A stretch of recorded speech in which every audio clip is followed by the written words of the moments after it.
लेकरही मोठे झाले पाहिजे।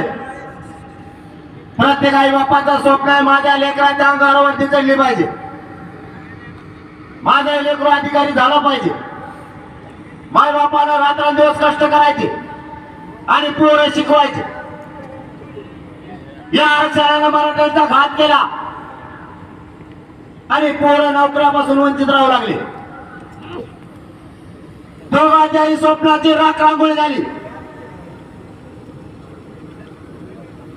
बापाच्या वाट्याचं कष्टही कमी नाही झालं, डोक्यावरती कर्ज होऊन बसला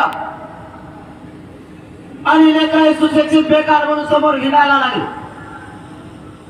काय करायचं त्याला सुचत नाही, पोरं आत्महत्या करायला लागले। 200 पेक्षा जास्त बलिदान या मराठा आरक्षणासाठी